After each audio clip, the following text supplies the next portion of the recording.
Saúde da igreja com a paz do Senhor. Amém.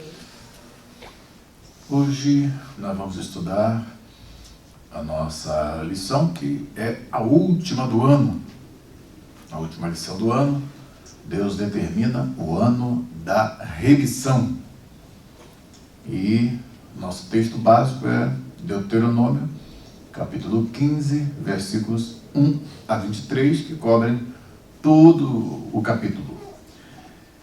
E então, vamos estudar uma lição que é importante na perspectiva de que nós estamos desenvolvendo de construir, pelo menos, ressaltadas as continuidades e descontinuidades, um evangelho segundo Moisés, né? Fazendo algumas reflexões teológicas e éticas no livro de Deuteronômio, nós temos aprendido muitas lições importantes. A lição de hoje, na sequência da lição passada, vamos ver que o finalzinho da lição passada faz um sanduíche aqui com a última sessão do capítulo de número 15, que fala a respeito dos primogênitos aqui, das ofertas que são apresentados, os primogênitos como oferta a Deus, os critérios e características que eles deveriam ter para ser oferecidos.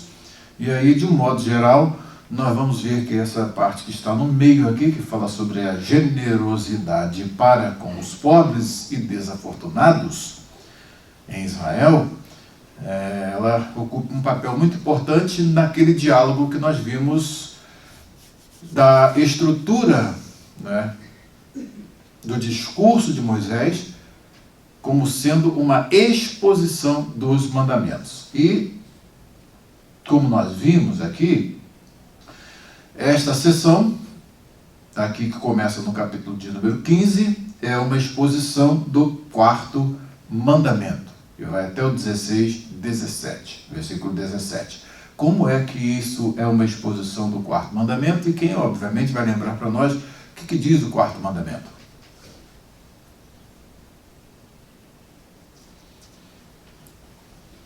O quarto mandamento fala a respeito de quê? E quais são as implicações disso? Como Moisés, então, vai fazer uma exposição desse quarto mandamento nesta sessão que aqui nós encontramos? Como isso tem a ver, né, com Alan Harman, faz esta abordagem, o Alan Harman aqui do livro Deuteronômio, né, mandamentos de um Deus de aliança, de um Deus de concerto, de um Deus de pacto. Alan Harman fala a respeito disso e ele desenvolve a sua análise de Deuteronômio com base nesta estrutura que nós mostramos aqui, que os mandamentos, os 10 mandamentos, eles são expostos numa sequência e ele então mostra as seções do livro de Deuteronômio que vão fazer a exposição dos 10 mandamentos. E como esta sessão de hoje, como aqui, vai ter relação com o quarto mandamento. O que diz o quarto mandamento? Vamos lá. Sempre esse prelúdio aqui, esse prelúdio aqui, eu sou o Senhor teu Deus que te tirei da terra do Egito, da casa da servidão, vai fazer, vai dar a base para que os mandamentos são dados. Então, temos aqui: não terás outros deuses diante de mim, não farás para ti imagem de escultura, não as adorarás, e darás cultos, porque eu sou o Senhor, tal. E aí, faço misericórdia,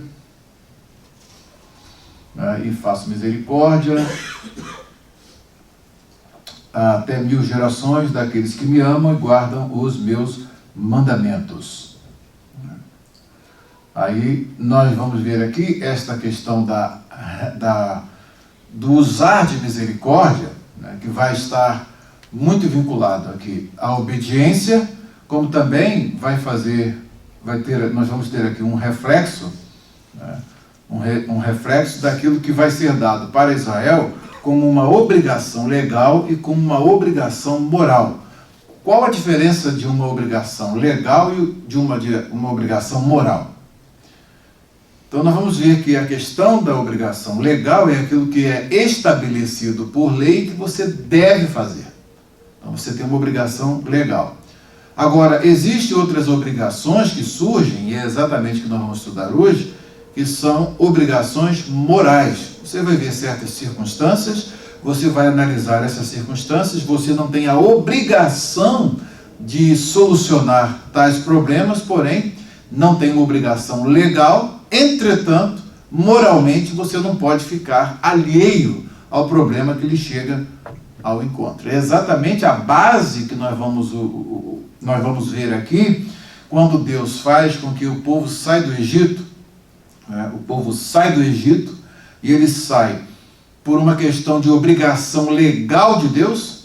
Deus tinha obrigação de tirá-los de lá, tinha obrigação de removê-los daquela escravidão, tinha obrigação de colocá-los na terra prometida, tinha obrigação de alimentá-los durante todo aquele período no deserto, preservando a vida deles, preservando o calçado. Deus tinha obrigação legal imposta a ele? Não, ele o fez por misericórdia. É nesse viés de utilizar de misericórdia que surge a obrigação moral, em que você é ordenado a fazer alguma coisa, fazer como reflexo daquilo que foi feito a você, tá? Mas você legalmente, se fizer ou não fizer, você não tem nenhuma prescrição nem punição para o ato de omissão da sua parte ou o ato de comissão. Você tem, quando você faz, você tem a bênção de Deus, que é a promessa. Quando você não faz, você não tem uma punição, porque você não tem uma obrigação legal de fazer. Só existe punição quando tem uma obrigação legal. Uma obrigação moral fica ao seu critério, e aí, obviamente, isso é para servir como um teste. Então, a lição de hoje, de um modo geral, ela vai abordar mais esse aspecto da obrigação moral, quando os israelitas se deparassem com certas circunstâncias e quais deveriam ser as atitudes deles diante dessas circunstâncias para solucionar problemas em que eles não tinham obrigações legais, mas tinham obrigações morais por conta daquilo que vai ser colocado para eles, sempre no reflexo do que Deus fez por eles, tirando-os graciosamente do Egito e colocando, agora já estão aqui nas portas da terra prometida. Tá? Daí, deu para entender qual a diferença entre uma obrigação legal e uma obrigação moral? As irmãs entenderam? Isso aí, entendeu? Né?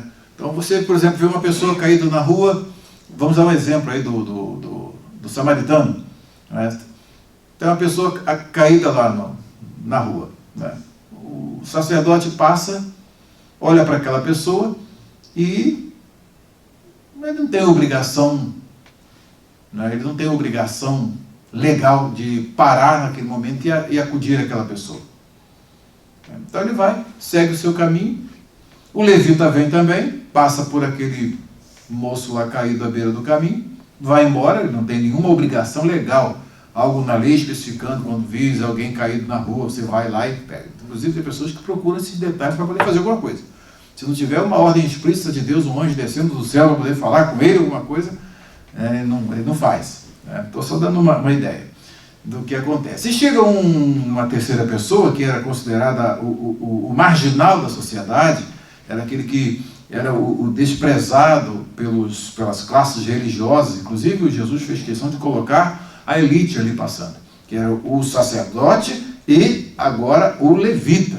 Então, colocou a elite. Agora vem o resto de gente e passa por aquele indivíduo e tem uma obrigação, ele se sentia impulsionado no seu coração por uma obrigação moral de não passar por aquele problema sem apresentar uma solução. Ele para e vê aquele indivíduo caído, socorre-o, coloca no seu cavalo e leva para um lugar, e ali ele provê tudo de que aquela pessoa precisa para ser cuidada e curada, porque estava ainda em vida, e falou: olha, aqui está o dinheiro para poder acertar as despesas do tratamento dele, e quando voltar, se tiver mais alguma pendência, eu acerto o restante. Tá? Aí, o que acontece com a obrigação legal e a obrigação moral, nesse caso específico? O levita, o sacerdote, não podia ser condenado pelo fato de que ele não tinha uma ordem, principalmente para um indivíduo que está ali caído, que ele não sabe nem o que é, provavelmente pela sua análise teológica, esse indivíduo só pode estar devendo, Deus permitiu ele ser punido e ele está aí porque ele merece. Então eu não vou parar o meu culto, vou deixar de ir para o meu santuário lá, cultuar a Deus.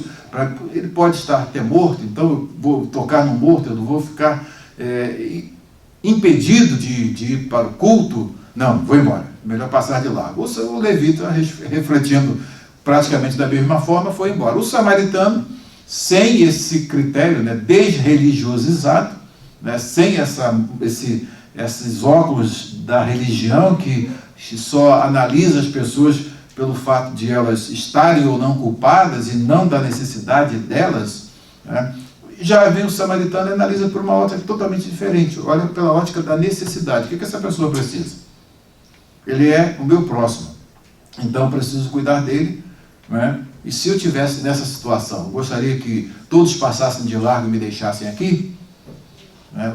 É mais fácil chegar e teologizar. Se ele foi roubado, é porque ele devia estar roubando também a Deus, né? Então é mais fácil teologizar uma situação do que apresentar uma solução de compaixão, de misericórdia. E no final Jesus pergunta: quem foi o próximo daquele que estava caído no caminho? Não foi nem o sacerdote, nem o levita, mas foi ele não teve nem coragem de dizer que foi o samaritano, né? Disse aquele que usou de misericórdia para com ele. O nome de samaritano era tão como palavrão, né? Falar o samaritano era uma raça miscigenada, misturada, que foi colocada lá em Samaria, e foram colocados estrangeiros lá e criaram uma raça misturada, né? Então ele não falava nem essa palavra samaritano, foi aquele que usou de misericórdia para com ele. Então ele é um exemplo para vocês, né? Isso aí é o próximo, né? É o próximo, é aquele que você, olhando no espelho, você vai ver todo aquele que é diferente desse que eu estou vendo no espelho, é meu próximo. Pronto, resolveu o problema. Deu para entender? Então, compreendeu a questão da obrigação legal e da obrigação moral? Pegaram bem? Deu para captar? É exatamente o tópico da nossa lição de hoje.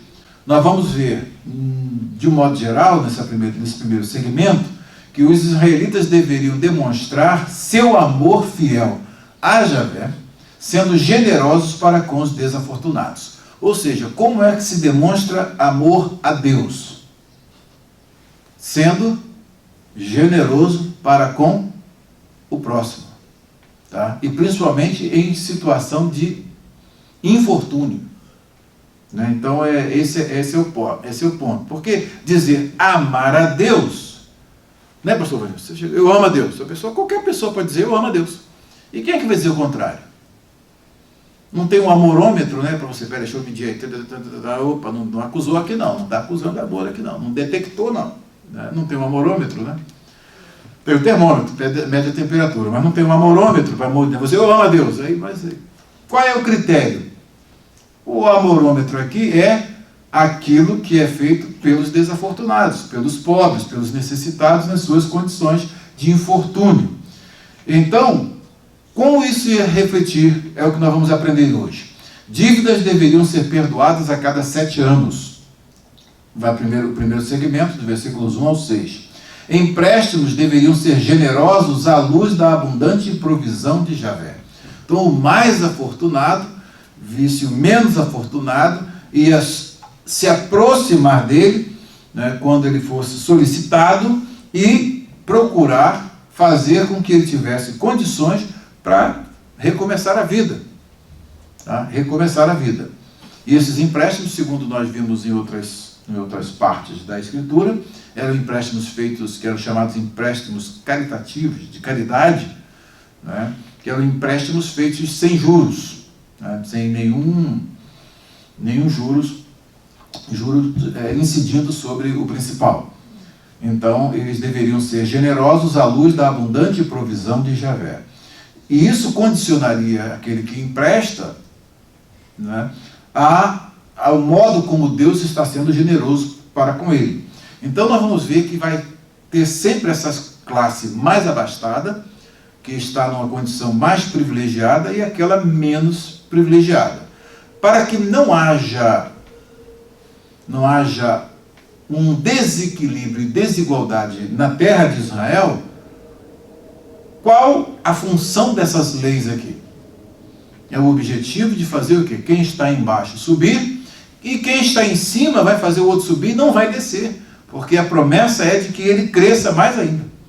Então quem está em cima e ajuda quem está embaixo, ele não vai descer para poder ajudar o que está embaixo. Ele vai estar aqui ajudando o que está embaixo a subir, e ele vai subir mais um pouquinho, ele vai avançar mais ainda. Essa é a promessa que Deus faz aqui nesse texto. E por fim, os servos dos israelitas deveriam ser libertos no 7º ano, com suprimentos suficientes para recomeçar a vida. Então, versículos 12 ao 18. E a última, que é a segunda parte do texto, ele pode ser dividido nessas duas partes. Os israelitas deveriam consagrar seus animais primogênitos perfeitos para o culto a Javé. Então, os animais, para serem consagrados ao Senhor, os primogênitos, eles deveriam ter certas características, e essas características não havia transigência em permitir que defeituoso, cego, coxo, manco ou com qualquer outro defeito fosse apresentado como sacrifício. Entretanto, eles poderiam ir para o churrasco, né? Poderiam comer deles livremente, sem nenhuma restrição, e a única restrição é que eles não poderiam ser apresentados ao Senhor, esses primogênitos serem apresentados ao Senhor como oferta, como sacrifício. Alguém pode me explicar por quê? Aí vocês já vão trabalhar a questão do tipo e antítipo. Não deveria ser mancho nem coxo, já estudamos isso. Mas por quê? Por causa eles eram tipo. sem pecado. Isso.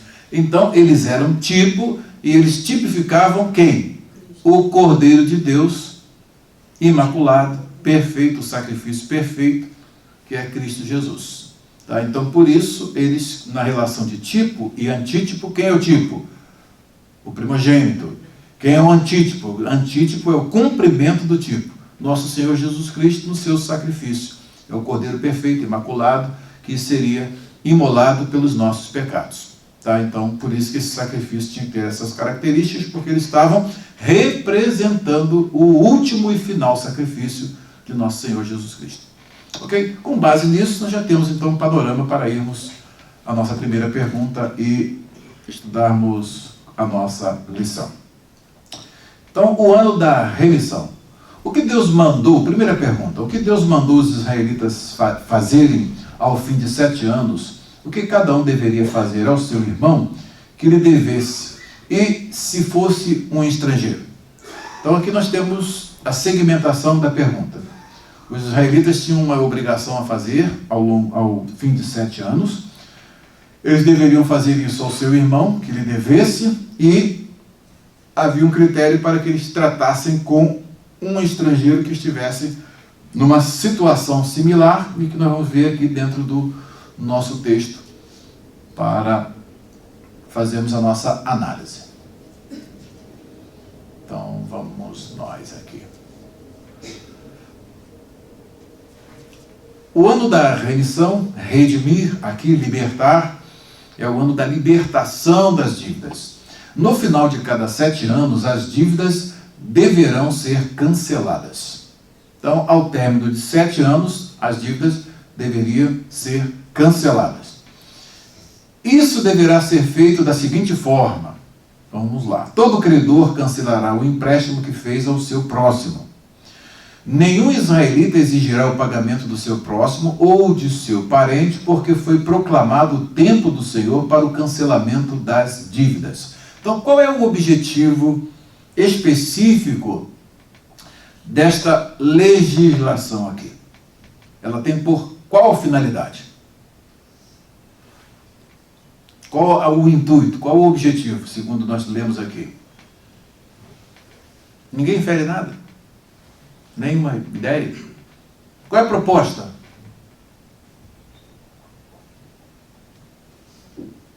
Hein? Vamos então recapitular a questão que era, do empréstimo que era feito. Alguém chegava, estava numa condição ruim, né, devido a algum problema, tá, que não fosse, conforme nós já estudamos, incompetência ou uma condição de relaxamento da utilização de recursos, uma má utilização. Então, isso aqui é que nós já vimos em nossas aulas anteriores, quando estudamos o livro de Êxodo.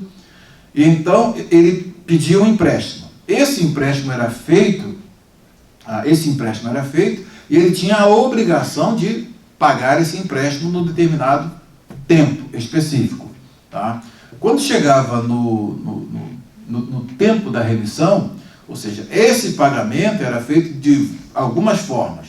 Existia uma forma em que a pessoa se vendia para poder então pagar o empréstimo.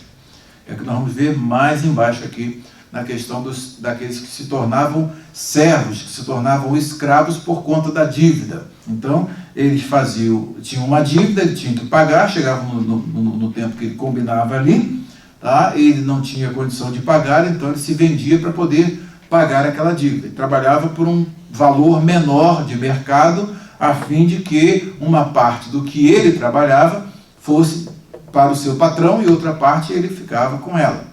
Mas aí, então, ele ia acertando a dívida.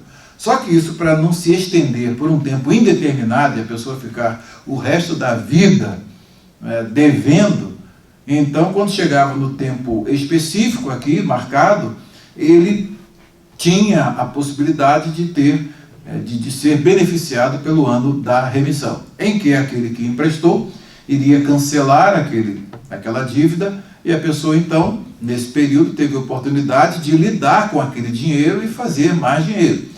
Se ele fizesse dinheiro suficiente para pagar a dívida, seria honesto o suficiente para chegar e, olha, já fiz aqui o suficiente, então quero quitar a minha dívida.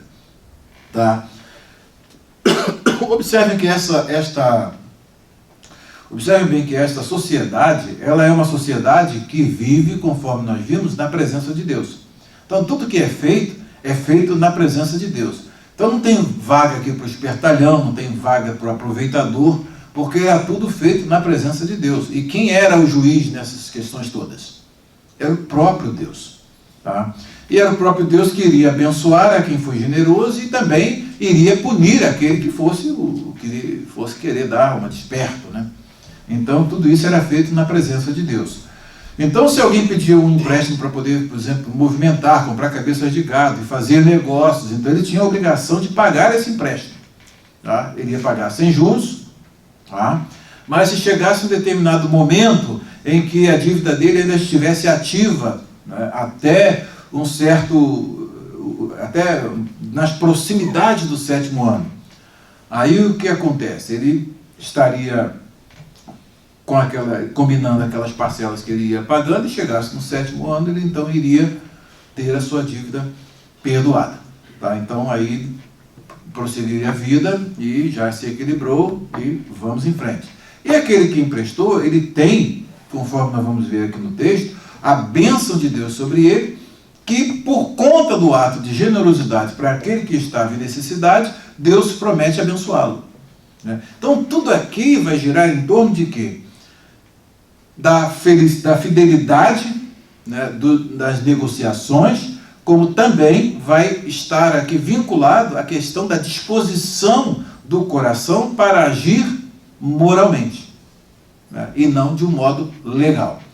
A única imposição legal que tinha é que o empréstimo que era feito ao israelita era feito sem juros. Tá? Para o estrangeiro, poderia ser feito um empréstimo com juros. E o estrangeiro, nós vamos ver aqui, ele não fazia parte desse ano da remissão. Qual é o objetivo de um modo geral aqui? Para que o pobre, que está numa condição em que ele precisa de algum capital para recomeçar a vida, para poder abrir um negócio, para poder fazer alguma coisa para ganhar dinheiro, para poder negociar e tudo mais, ter a oportunidade de sair daquela base ali da pirâmide e subir, né?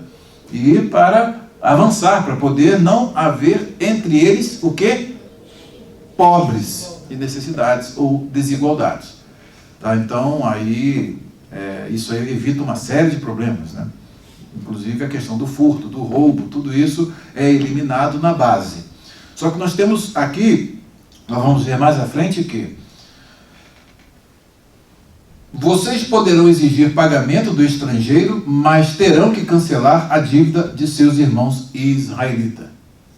Tá? Então, isso aqui é algo que é feito para que haja uma forma de que aquele que está numa condição de pobreza ou de necessidade, ele possa sair dessa situação. O objetivo aqui é praticamente, né, nós vamos ver na aplicação disso no Novo Testamento, é praticamente aquele que tem muito, né, aquele que tem muito ajudar quem tem menos a poder sair dessa condição. E isso Deus permitiria dentro dessa sociedade pelo fato de eles serem sempre um teste para a generosidade e ao mesmo tempo um teste para que não houvesse uma movimentação para promover a igualdade social.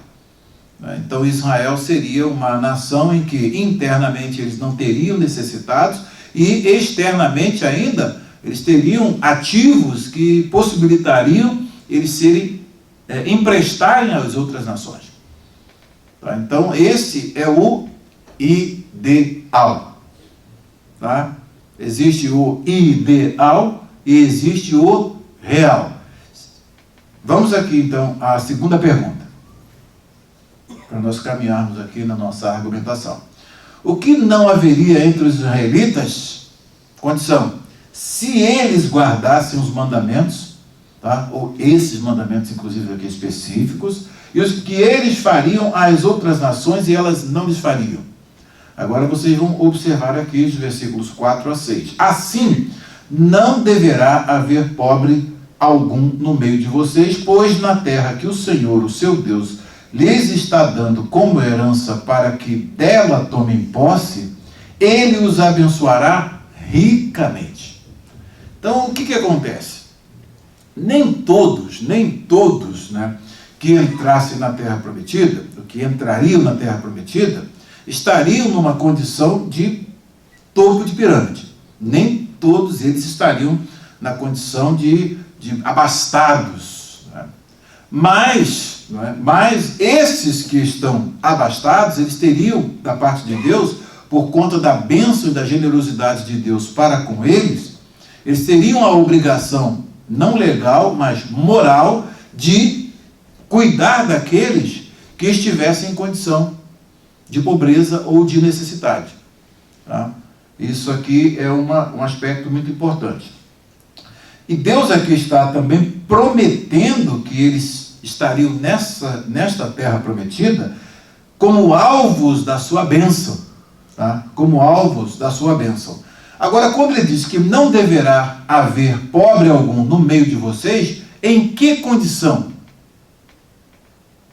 Em que condição isso não aconteceria? Verso 5. Contanto que obedeçam em tudo ao Senhor, o seu Deus, e ponham em prática toda esta lei que hoje lhes estou ordenando. Nesse aspecto, deixa de ser moral e passa a ser legal.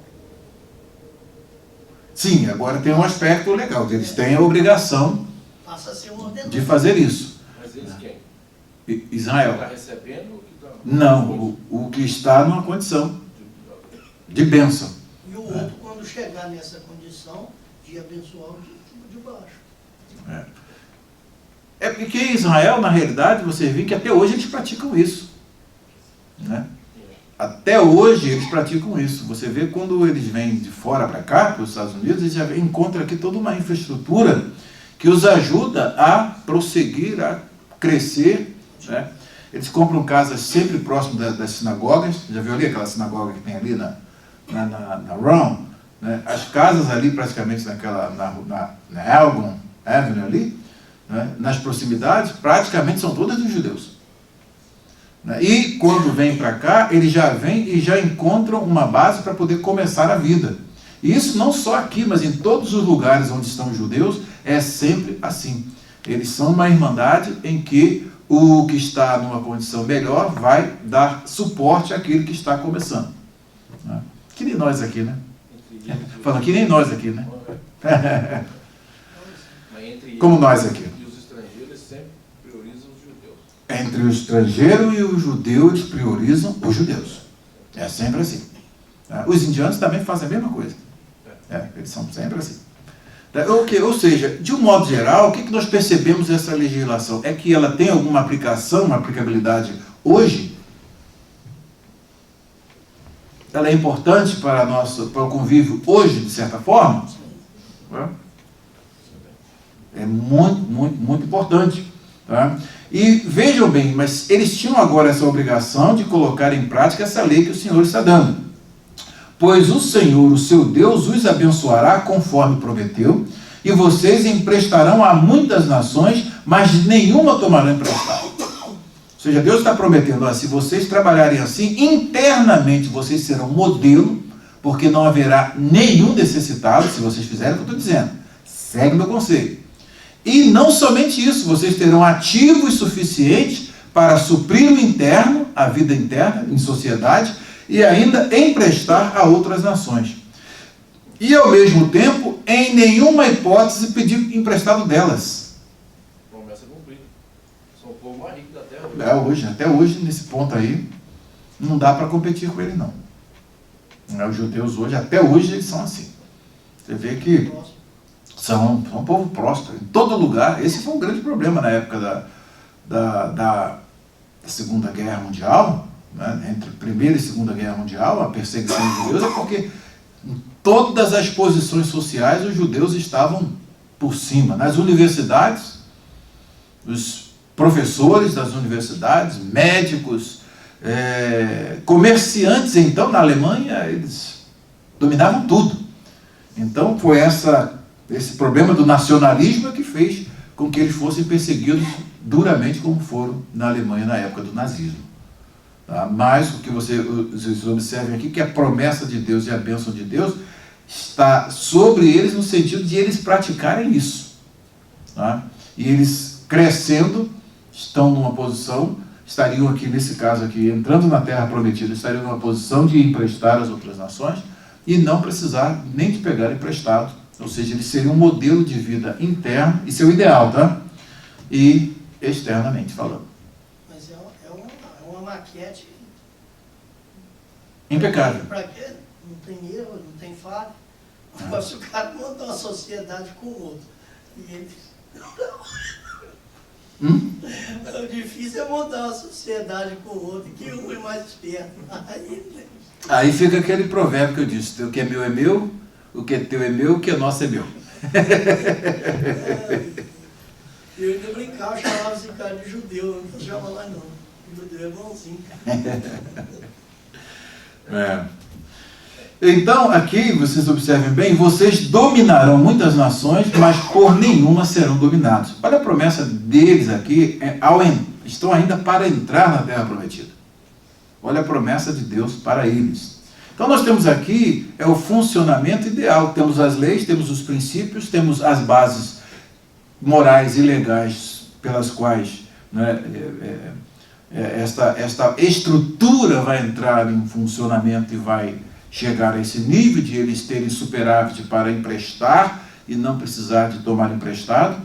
Então toda a infraestrutura está montada, né? Só que nós temos um problema que eles vão enfrentar. É o problema da queda. É uma sociedade que não se livrou das influências da queda. E aí, ao longo da história, vocês vão ver que a ganância, o egoísmo, vai fazer o quê?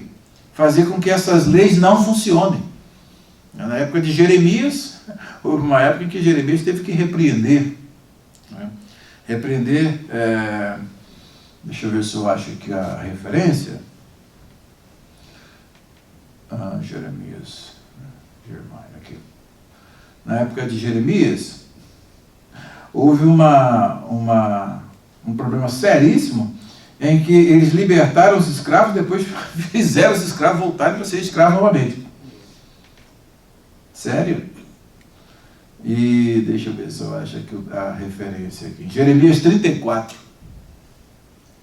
Em Jeremias 34, né, é do versículo... Deixa eu ver aqui qual o versículo.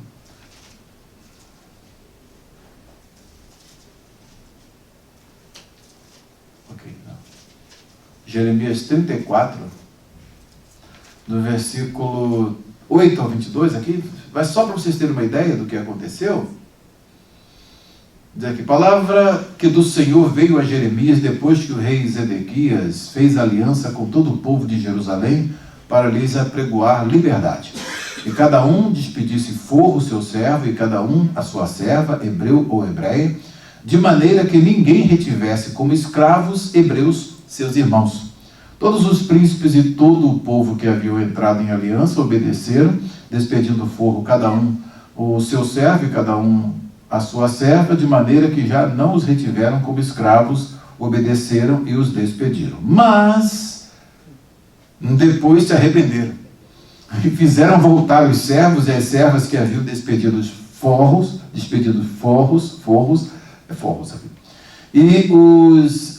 os sujeitaram por servos e por servas.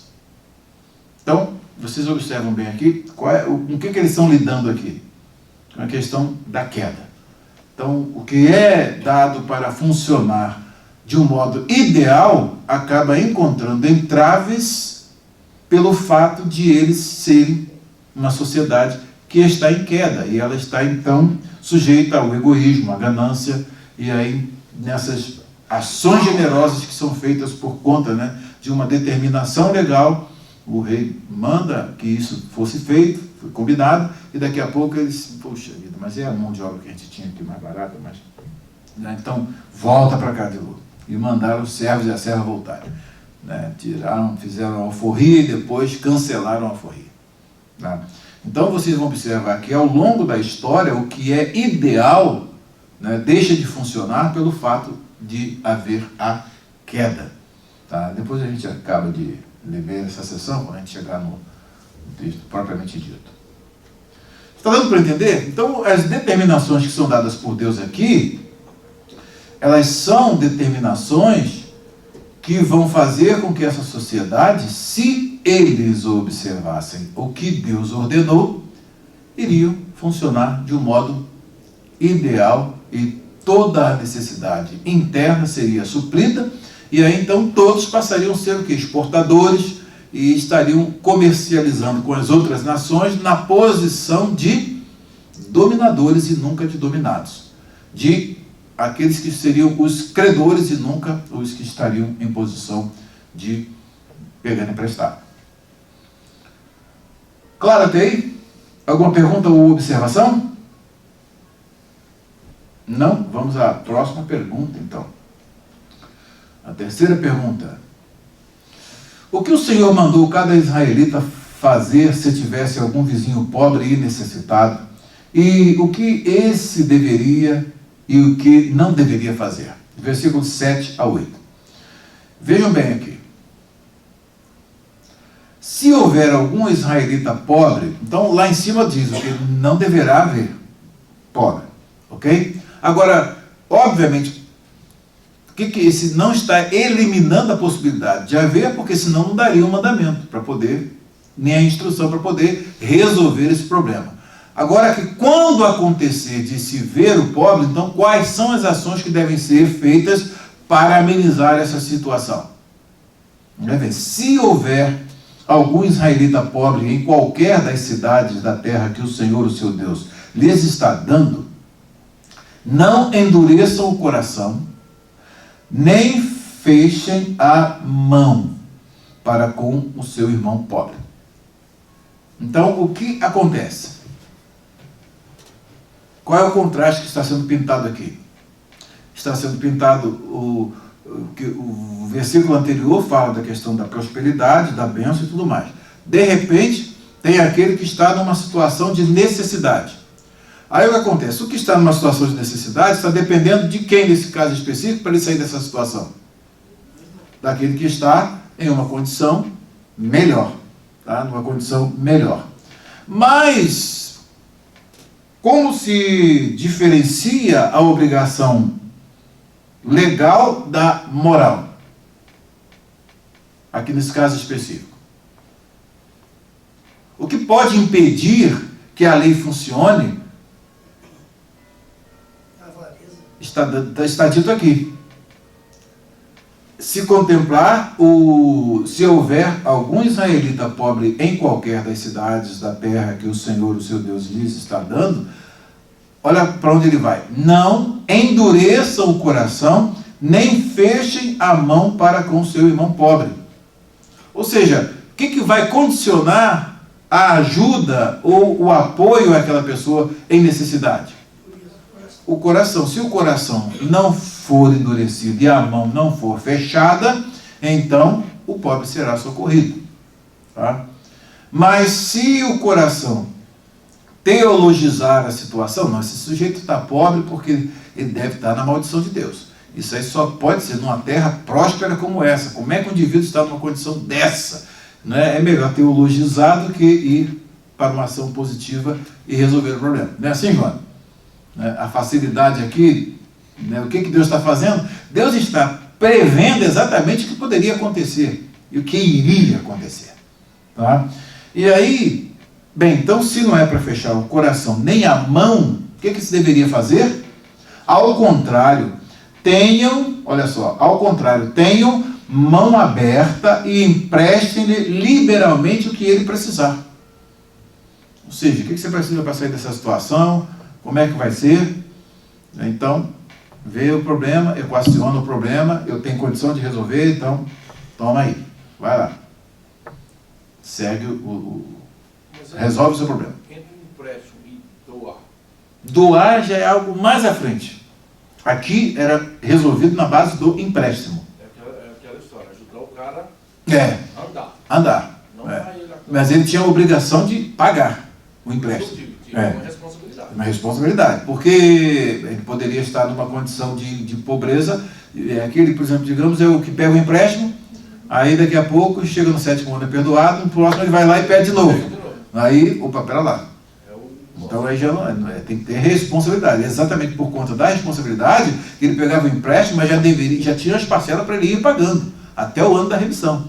A realidade é que ele deveria ter a obrigação de ficar rico também, para ajudar o... Exatamente. É o que o apóstolo Paulo fala. Quem roubava, olha só na condição do...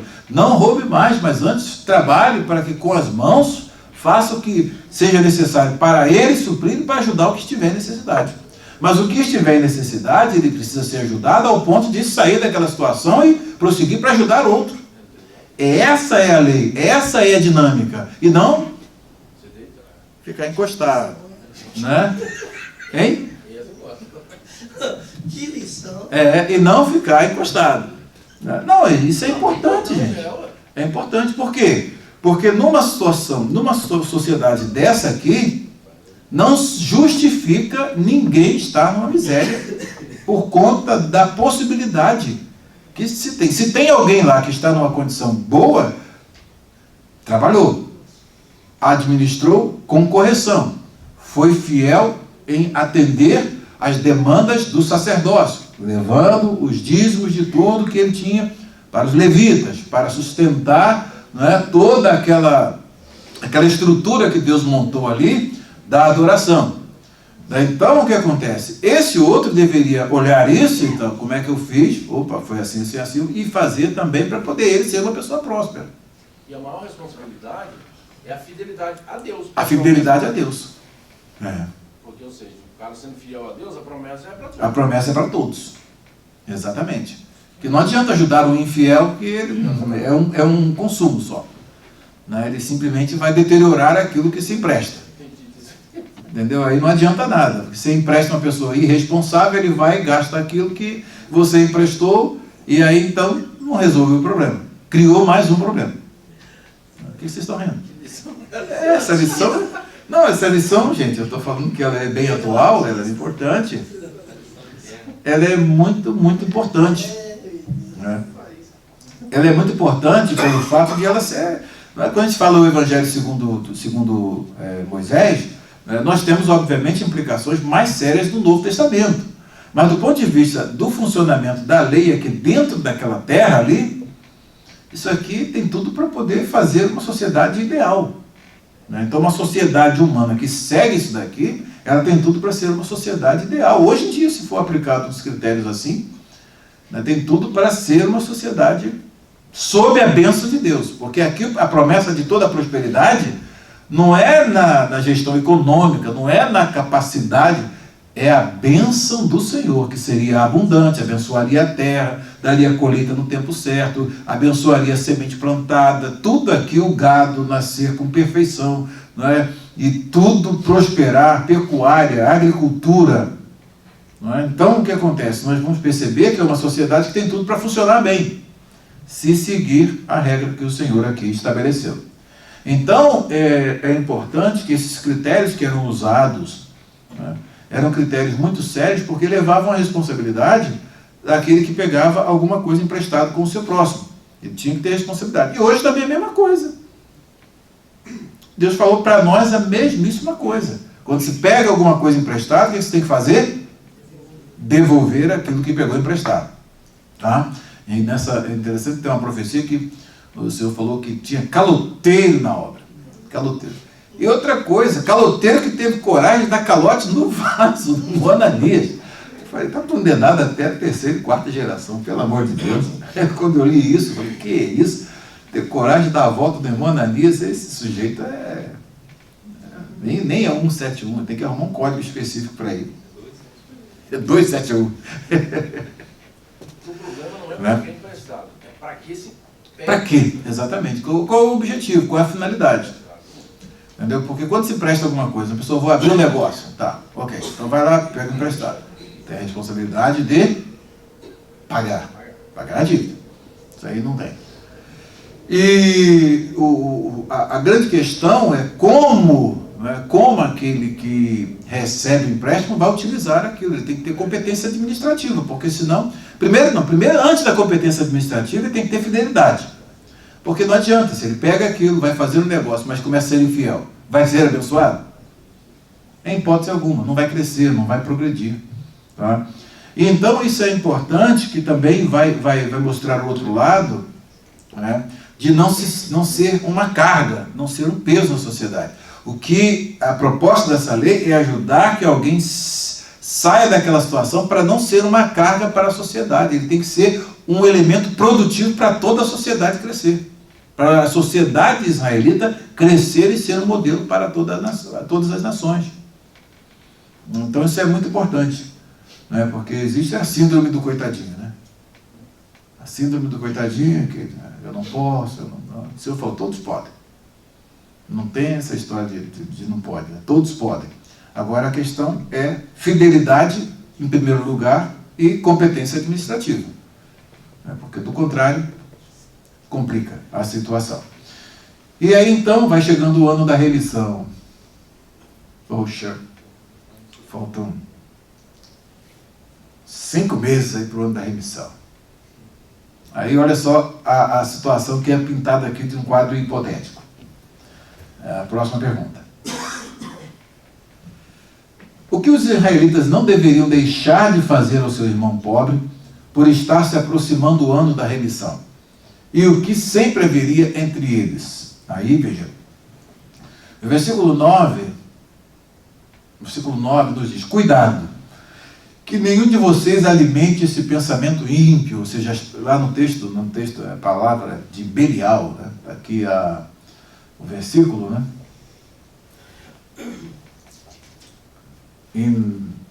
Levavha, aqui dentro do coração. Né? Aí, cadê a frase? Belial, né? Ou iniquidade. Aqui está na versão revista e corrigida, palavras de Belial. Ou seja, que nenhum de vocês alimente esse pensamento íntimo. O 7º ano, o ano do cancelamento das dívidas está se aproximando e não quer ajudar o meu irmão pobre. Pois está pertinho, aí daqui a pouco ele paga uma parte só, mas daqui a pouco, pronto, tem que cancelar a dívida. Levei prejuízo. Aí vem um mandamento dizendo para que não se pense assim. Tá? Ele poderá apelar para o Senhor contra você e você será culpado desse pecado. Aí é que vem o problema. Porque a questão que eu falo dessa sociedade É uma sociedade que não é uma sociedade que é uma sociedade comum. É uma sociedade que está sob o foco de Deus. Deus iria estar presente em toda e qualquer negociação. A jurisdição, ele ia recorrer ao juiz. Você está entendendo? É uma situação muito complicada. E aqui o que está se vendo é uma situação de pobreza, infortúnio, que pode acontecer em qualquer circunstância.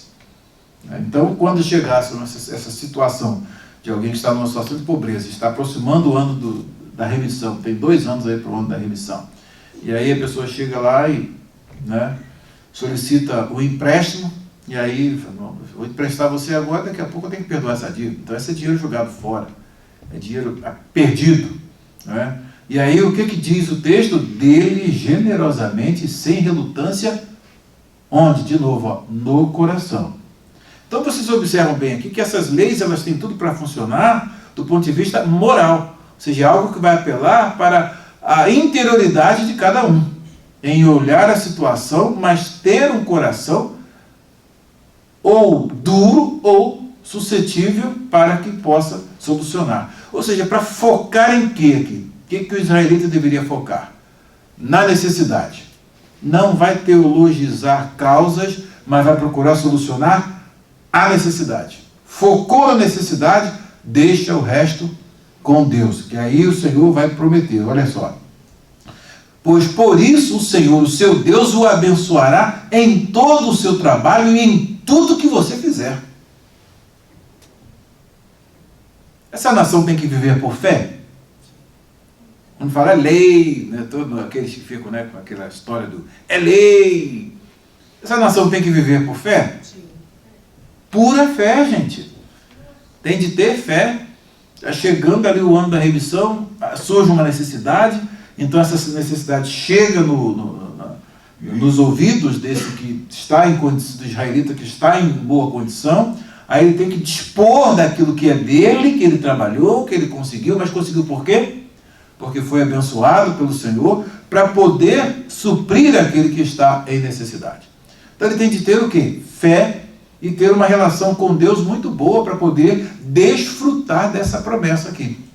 Fazendo isso, o que Deus diz? Olha, se você fizer isso, der generosamente, porque aí que vem o provérbio. Qual é aquele provérbio que diz? Quem ajuda ao pobre, empresta para quem? Para Deus, que lhe retribuirá, né? Conforme, abundantemente. A maldade no coração é o problema. É. Porque se o cara pensar, pera lá, só falta 5 meses, eu não vou entrar nessa agora. Ou se o pobre também falar, ó, só falta 5 meses, deixa eu aproveitar. Existe os, entendeu? Os dois, mas o ser humano é isso aí. Aí o que acontece? O problema é de quem? O pobre que fizer isso. Não é dele. Ele mesmo vai. O juiz vai Exatamente, o juiz que vai fazer, vai executar a sentença de acordo com semana passada eu até brinquei com o pastor Vanilson, eu falei... Com a atitude do coração. Falei, só tem um jeito de resolver esse problema. Porque eu não tinha lido todo o texto. Uhum. Eu falei, o jeito é não emprestar. Você não empresta. Mas essa palavra, lendo o texto hoje, estudando o texto, essa palavra é uma palavra perversa, uma palavra de Belial. E não provém de Deus. É verdade. Essa dureza é uma astúcia. É. E o Senhor não permite. Porque é algo feito diante de Deus. É a falta de fé mesmo. Acho que é você que faz crescer cercando de um lado e do outro. Exato. Você observa bem, e isso aí elimina uma série de desculpas que podem ser apresentadas para não se ajudar o necessitado. Porque o necessitado é colocado no meio do povo de Israel com que finalidade? Para provar o amor deles. Sempre haverá pobres na terra. Jesus cita isso no Novo Testamento. Os pobres sempre tereis convosco. Atos dos Apóstolos, pastor, Atos dos Apóstolos 20:35, diz assim: em tudo que fiz, mostrei a vocês que mediante trabalho árduo devemos ajudar os fracos, lembrando as palavras do próprio Senhor Jesus que disse: há maior felicidade em dar do que em receber. Exatamente. A matemática de Deus é diferente da nossa. Muito, muito diferente. Entendeu? Porque é algo feito diante de Deus. E quando Deus permite alguém ser pobre ou necessitado no nosso meio, é para testar o nosso amor. O problema nem é do pobre, ele é simplesmente um instrumento para testar o nosso amor. Uma benção pro rico. E é uma bênção para o rico, porque o rico vai ficar mais rico, é a fonte de riqueza, meu amigo. Porque cada vez que você atua nessa direção, mais você está fazendo empréstimo para Deus, que vai retribuir. Então, ou seja, se entrar dentro, se a nação entrasse dentro dessa engrenagem de Deus, todos seriam prósperos e muito prósperos. O Senhor falou, vai ser de tal forma que vocês internamente vão solucionar todos os problemas e ainda vai ter para solucionar problemas de outras nações que vão recorrer a vocês. Olha o tamanho, a magnitude da promessa, Tiago. Olha a magnitude da promessa. E tem continuidade, isso vale até hoje. Com certeza. O contexto desse versículo que o senhor citou, ele é exatamente em cima disso. É porque foi proposto para ele vender o azeite e para doar para os pobres, né, para fazer. Foi na questão da mulher que parece que limpou os pés de Jesus com o azeite, derramou azeite, sim, foi. assim. Esse foi o contexto. E a proposta para Jesus foi essa, não, vamos vender, você está desperdiçando o azeite, vamos vender e vamos doar para os pobres. Essa foi a desculpa. Os pobres, Era falso, não era falso, mas aí olha aí, quem vê o radar, vê o coração, não era nada daquilo. Entendeu? Então, olha só, o princípio é, não deveria haver pobres. No meio, se houver, como é que se resolve o problema? Tá? E o terceiro, vem a afirmação. Tenham ciência disso. Sempre haverá pobres na terra. Portanto, eu lhe ordeno que abra o coração, olha só, para o seu irmão israelita, tanto o pobre como para o necessitado da sua terra. Abrir o coração. Observe que tudo é tratado dentro dessa dimensão subjetiva, é o coração. Tá? Então, eu creio que nós estamos aprendendo muitas lições aqui e muitas delas nós já estamos praticando. Porque tem situações que nós nos envolvemos. Qual era a obrigação legal de resolver os problemas que nós resolvemos esse ano de 2021? Né? Uma determinação para nós resolver. E ao mesmo tempo tínhamos. Ao mesmo tempo tínhamos. Né? Porque quando tem um necessitado, e a questão toda é o modo como a gente vê a situação, nós temos esse dever moral de agir. Gente, outra coisa que é mais importante, você já viu o prazer que dá quando você consegue fazer alguém feliz? Mais bem-aventurada a coisa, né? Ou seja, traz maior felicidade o dar do que receber. Você sente mais alegria em dar do que receber. Porque é muito bom, porque você se imagina se você estivesse naquela condição para poder receber. Agora você está numa condição boa e você vai ajudar alguém que está numa condição ruim para ele caminhar na sua direção. E nós fazemos a ascensão social de alguém. Tá? Então é coisa que muitos passam e agem igual o sacerdote e o levita. Convivem com o problema anos a fio e não se mobiliza para resolver o problema. É mais pobre que o pobre. Porque aí já entra naquela questão do egocentrismo, do egoísmo. Ele se fecha, não, eu não tenho condição de fazer isso, não, eu não vou, vai arrumar desculpa. Sempre vai arrumar desculpa. Aí chega um samaritano da vida, vai e resolve o problema. Né? E é justificado diante de Deus e é abençoado também. É honrado. É uma honra de fazer alguma coisa para Deus. Não se faz, a questão nem é tanta pessoa, é o que se faz para Deus. O foco é Deus. Né? Isso eu acho lindo. Essa questão ela é realmente muito linda. Então, quando os israelitas estão dizendo aqui, sempre haverá pobres na terra, né? Então, ou seja, eles vão ter sempre uma oportunidade para poder, quem está no alto vai crescer mais ainda, e não vai ficar mais pobre por ajudar aquele que vai sair daquela situação de pobreza e já vai para uma outra camada social, e daí vai melhorando, e daí ele já vai daqui a pouco ter condição de ajudar outros, e aí olha a engrenagem aí, olha a proposta de Deus. Tá? Então isso é muito importante. Só não pode haver o que nós falamos, aquele que é o deitão, né? É o deitão, é o eterno necessitado. É o necessitado sistêmico. Né? Tem que todo mundo procurar saber o quê? Que há uma forma de crescer, há uma forma de avançar, há uma forma de sair de um determinado nível, agora daí para frente avança e ajuda outros a subir também. Assim como foi usado de misericórdia com ele também agora tem um dever moral de ajudar outros a seguir também, e é assim que a engrenagem tem que tocar. Né? Tem que tocar. Tocando assim, a terra prometida, que já mana leite e mel, seria uma bênção para todos os moradores dela. Os levitas seriam abençoados, conforme nós estudamos na lição passada, todos os israelitas, individualmente pela sua fidelidade, seriam abençoados, ou seja, seria uma nação abençoada com superávit. O que a gente vai fazer com esse dinheiro? Vê aí se a nação, alguém está precisando aí, presta juros que a gente vai ganhar mais dinheiro ainda. Esse era o ideal, esse é o modelo que Deus coloca, tá, para eles aqui. Alguma observação a mais? Sim, Ronaldo. Eu acho que quando o pobre ele é necessitado, ele faz de tudo para pagar, né? É.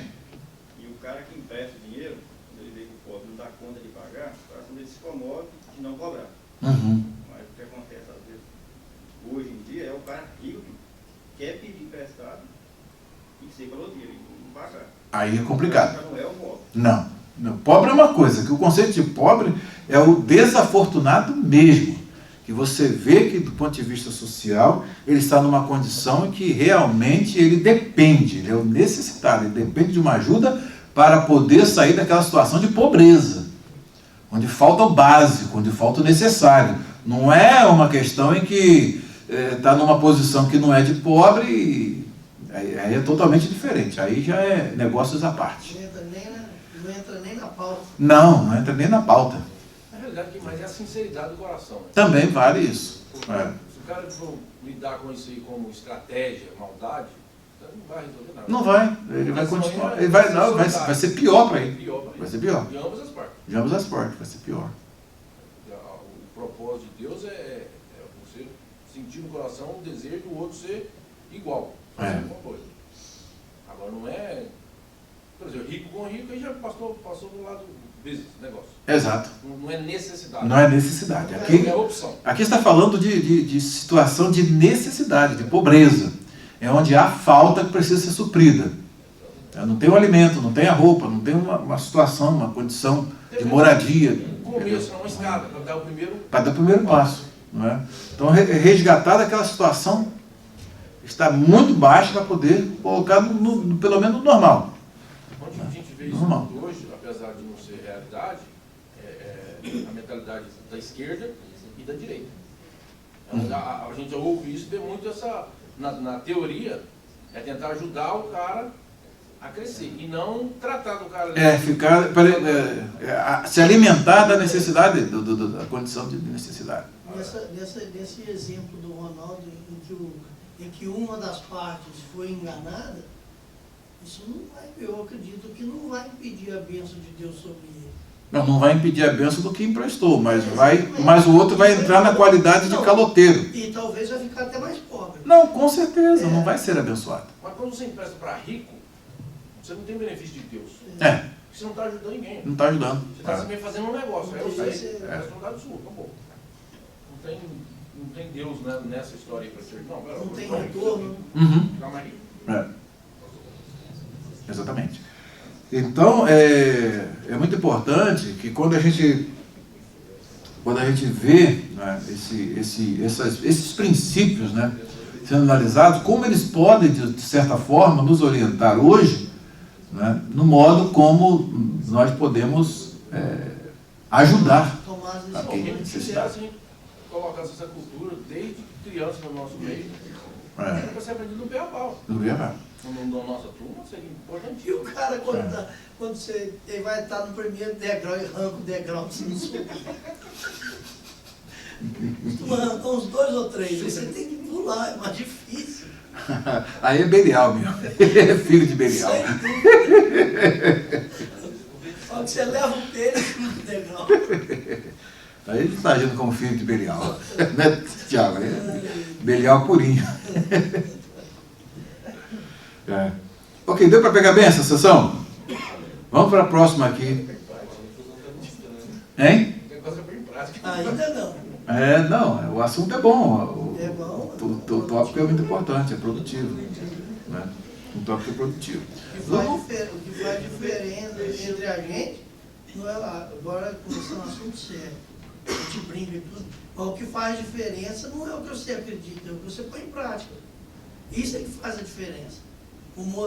Todo mundo sabia, aí eles já vem numa sequência de ordenança do que eles deveriam fazer, mas eles só veriam o resultado se fizesse. Uhum. Então não é, eu sei, mas não fiz, então você nunca vai ver o resultado. É assim que funciona. Então, o que eu falar é fé. O que te faz diferença é o que você faz. E não tem valor. Tanto faz, Jesus deu o exemplo com um copo d'água. Tem que ter um copo d'água, é a necessidade do outro. Infelizmente, é assim que funciona. Nós vamos ver que o Novo Testamento, em Lucas capítulo 6, vocês vão ver que o princípio que é apresentado por Jesus, ele avança um pouco mais, vai muito mais adiante em relação à questão do empréstimo, por exemplo. Aqui abrangia só o israelita. Né? Jesus amplia isso. Veja Lucas capítulo 6.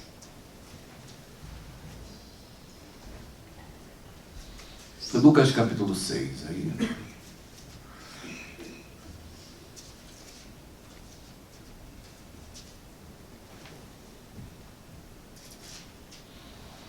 Versículo 30? Daí. Dê a todo aquele que lhe pedir, e se alguém irá o que pertence a você, não lhe exija que o devolva. Como vocês querem que os outros lhe façam, façam também vocês a eles. Aqui o que tem, inclusive, vamos ver aqui. Você está lendo qual versão? A NVI. NVI. Vejam bem a RA, por exemplo. Lucas, a versão revista e atualizada. Vamos lá. Não. Lucas 6. Dá qualquer que te pedisse, e ao que tomar o que é teu, não lhe torne a pedir. Lucas 6, verso 30. Vamos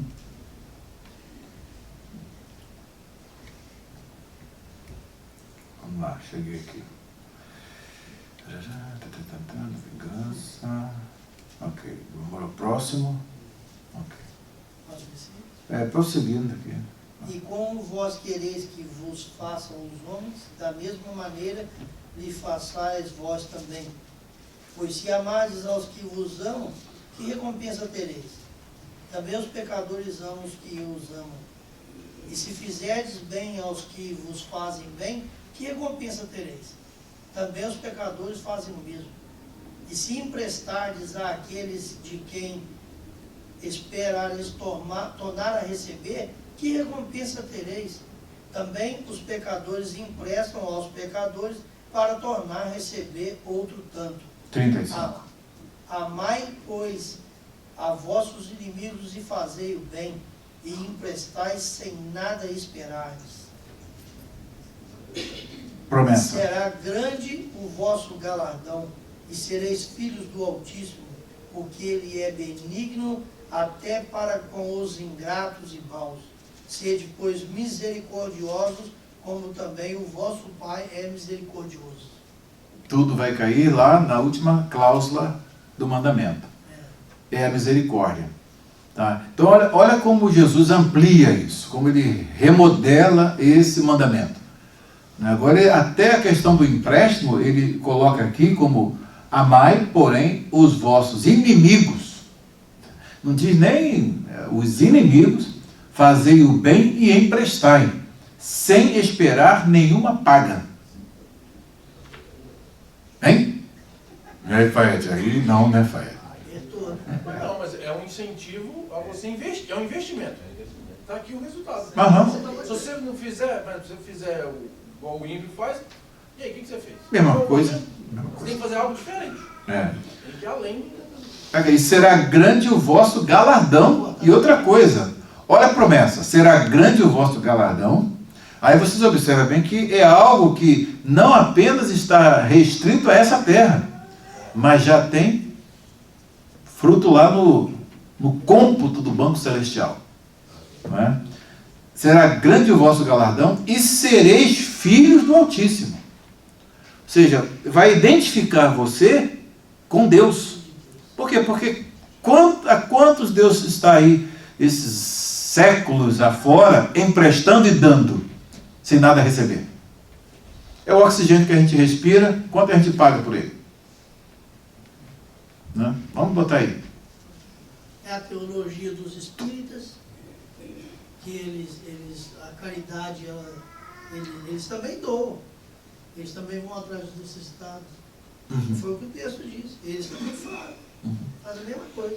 Aqui a questão toda é o modo como Jesus amplia o mandamento e mostra que no fundo, tudo vai estar centrado no coração. Por quê? Porque fala, sede misericordiosos. Ou seja, você equacionar o problema, é você se situar, aí Jesus diz, fazer o próximo aquilo que você gostaria que fosse feito a você se situar como se estivesse no lugar daquele que é o necessitado e agir, para poder então fazer com que ele saia daquela situação. Aí você está emulando, você está imitando o Pai Celestial, que faz exatamente assim com todos nós. Né? E faz com o mal e com o bom, com o ímpio e com o justo. Ele dá sol aí para todo mundo. O sol só vai bater na casa dos crentes. Não, o sol está aí iluminando a todo mundo. Está aí. Então é exatamente essa questão aqui, ela está muito envolvida no aspecto subjetivo. Né? É dentro, né, de nós. Então aqui o mandamento, ele tem a mesma exigência lá de Deuteronômio. Né? Não endureça o coração e não feche a mão para o teu irmão. Só que ali, entre o israelita e o estrangeiro, tinha um tratamento, e agora até os estrangeiros e até os adversários. Até os adversários estão incluídos aqui nos atos de beneficência. Aí Jesus vai longe, né? Aí vai fundo, vai bem profundo mesmo. Ok? Vamos então aqui à próxima pergunta.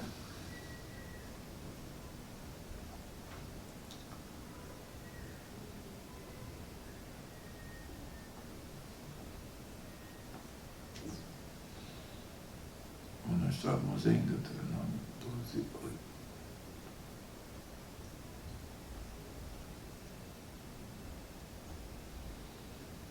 Tem que voltar lá.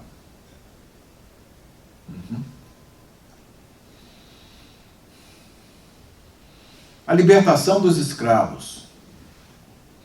Vamos aqui. Nós estudamos isso em Êxodo capítulo 21. Vai lá abrindo aí Êxodo capítulo 21, que a gente vai ver um paralelo. Se um israelita comprasse como escravo alguém de sua nação, o que ele teria que fazer no ano da remissão e o que ele daria a essa pessoa? Então, no âmbito ali, tá? Se seu companheiro hebreu, homem ou mulher, vender-se a você e servi-lo 6 anos, no 7º ano dele a liberdade. Então, qual era o objetivo desta servidão aqui? Alguém tinha uma dívida, não conseguiria pagar, então, através do serviço que ele ia prestar, ele se vende por um determinado período de tempo, para poder prestar serviço àquele a quem ele deve, aí vindo o aspecto da honestidade, né? Para poder sanar essa dívida, e ela tinha um prazo para que isso fosse acertado, né? Que era o 7º ano, o ano da remissão. Então aqui, tanto o homem como a mulher, às vezes acontecia, né? de um pai não poder trabalhar lá, então aí uma filha ia lá trabalhar para poder ficar naquele período trabalhando para poder sanar uma determinada dívida. Lembra da época do profeta Eliseu, a viúva lá, no caso do profeta Eliseu? Então tinha uma dívida e tinha que pagar, então aqueles filhos iriam para o estado de escravidão a fim de pagar aquela dívida. Tá? Então isso era uma regra que era estabelecida. Como ele não tinha como pagar, então se vendia, ou seja, vendia o seu trabalho, a sua mão de obra, para poder acertar, obviamente num preço bem abaixo do mercado. E diz, e quando o fizer, aí então quando chega no 7º ano, tá? É o tempo em que todos teriam que ser livres, porque Israel não tinha essa escravatura eterna, salvo na condição que vai ser colocada aqui. E quando o fizer, não o mande embora de mãos vazias. Dê-lhe com generosidade dos animais do teu rebanho e do produto da sua eira e do seu tanque de prensar uvas. Dê-lhe conforme a bênção que o Senhor, o seu Deus, lhe tem dado. Então, no ato da dispensa do que serviu como escravo, né, ele receberia de modo tal que, por conta do serviço prestado, né, também da sua honestidade, se propor a trabalhar para poder pagar a sua dívida, quando chegasse no final, além daquilo que ele obteve trabalhando, o patrão aqui, ele é chamado para poder dar ao seu escravo tudo aquilo de que ele precisava para tocar a vida dali para frente. Então é um princípio humanitário que funcionaria dentro da terra prometida como uma engrenagem extraordinária. Fundo de garantia. Por tempo de serviço. E diz aqui, dê-lhe conforme a bênção que o Senhor, o seu Deus, lhe tem dado. E vai novamente para o cabeçalho dos mandamentos. Lembre-se que você foi escravo no Egito e que o Senhor, o seu Deus, o redimiu. Tá? É por isso que hoje lhe dou essa ordem. Vocês vão lembrar do credor incompassivo? Lembra do credor incompassivo? O que aconteceu no credor incompassivo? Sarinha. Está lembrado da parada do credor incompassivo? Aquele que devia uma quantia enorme, impagável, e o seu senhor chega e perdoa-lhe a sua dívida. Aí ele vai, sai dali do tribunal justificado, né, tal, você não deve mais nada, tal, que ele não tinha condição de pagar, pelos cálculos que nós já fizemos aqui uma vez, era uma dívida impagável. Nem se ele trabalhasse séculos, ele não ia pagar aquela dívida. Quando ele sai dali, o indivíduo que deve uma fração mínima daquilo que ele devia. Aí ele paga-me tudo que você me deve. E o indivíduo falou, tenha misericórdia de mim, que eu vou pagar tudo que você me deve. Ele pediu misericórdia, o senhor dele foi e perdoou a dívida. Agora ele mesmo não usou de misericórdia para com o outro, e ao contrário.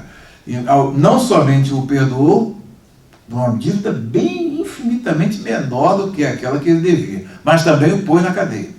Quando chega essa notícia ao senhor que perdoou a dívida, o que aconteceu? Revogou. Eu não usei de misericórdia para com você, por que você não fez a mesma coisa com aquele que te devia? Então, o senhor fez o quê? Cancelou o pedido cancelou a certidão negativa de débito dele, colocou o débito em dívida ativa novamente, e ainda colocou ele na cadeia. Ora, se solto ele não pagava, na cadeia então.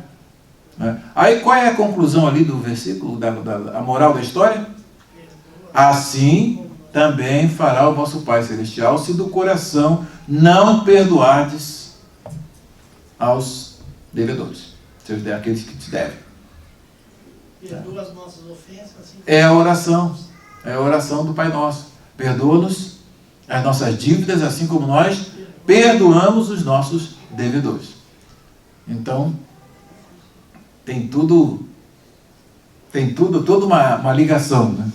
E o interessante é que, a próxima pergunta. A próxima pergunta, a 6. Ao chegar o ano da remissão, o que o comprador de seu irmão teria que fazer e o que ele faria em sua orelha se o mesmo não quisesse a alforria?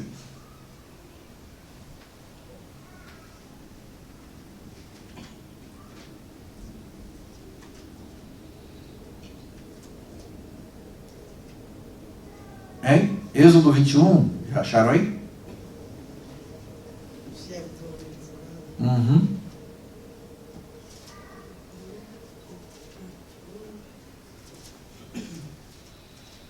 que ele deveria fazer?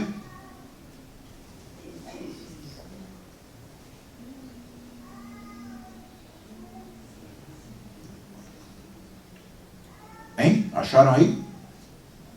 Sim. Vamos lá. Vamos aqui no texto de Deuteronômio, versículos 16 a 18. Mas se o seu escravo lhe disser que não quer deixá-lo, porque ama você e sua família e não tem falta de nada, né, então apanhe um furador, que era uma sovela, e fure a orelha dele contra a porta, e ele se tornará seu escravo para o resto da sua vida.